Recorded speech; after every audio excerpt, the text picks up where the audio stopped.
Okay, in this video what we're going to do is take a look at how to edit some of the different characteristics of LADs, and we're doing this in Visual Studio.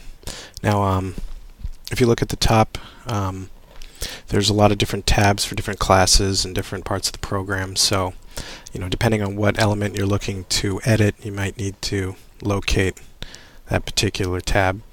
For example, the artwork mode is the deep zoom mode, where you can zoom into the images.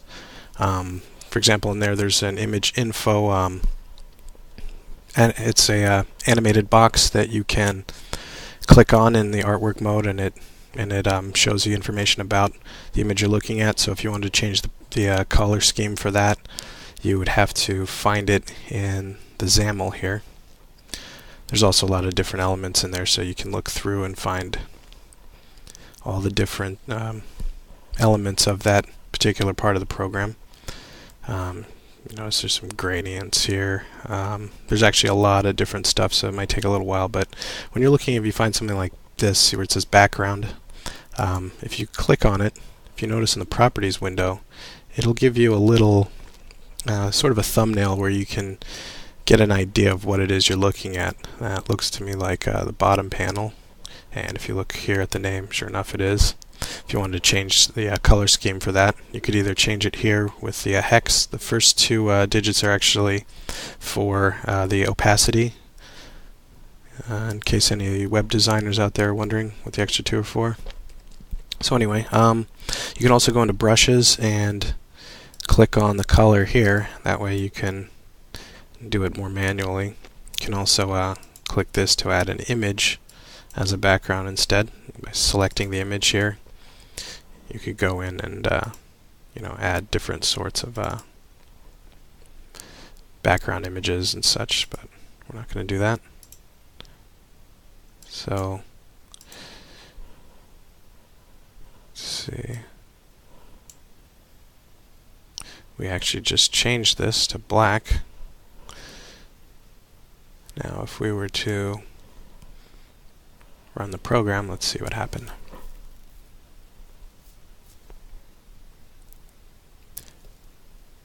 And so we'll just choose a random image and go into the artwork mode. Now if you notice down here, this panel is now black, where it was previously a bluish purple color. And that's this parameter here, this background black. I'm just going to undo because we want to go back to what we had before. Looks like we might need one more. And there it is. Sometimes they move around, but that was the original color. You can see it here in the brushes section. You can do this for a lot of different things, but this is where you're going to try to edit the color schemes and the general interface side of things.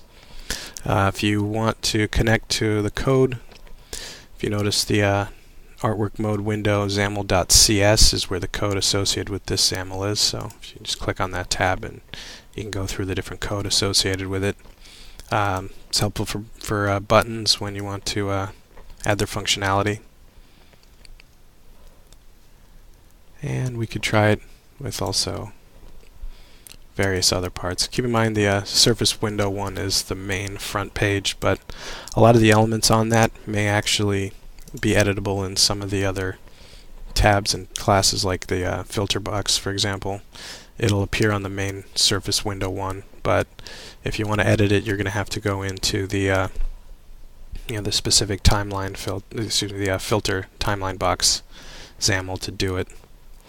You could change the border. For example, border brush. This is that black border that you see right here. You can change that to any color, and its background.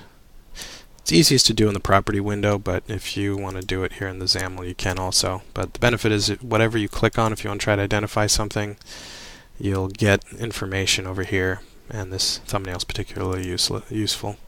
So just another example. Go into the background here, change that to, say, gray, and you can see right before your eyes it changes. If we were to go into the program again, that change is automatically going to be accepted. And you notice here we've got a gray color instead. So that's how you edit the look and characteristics in LADS.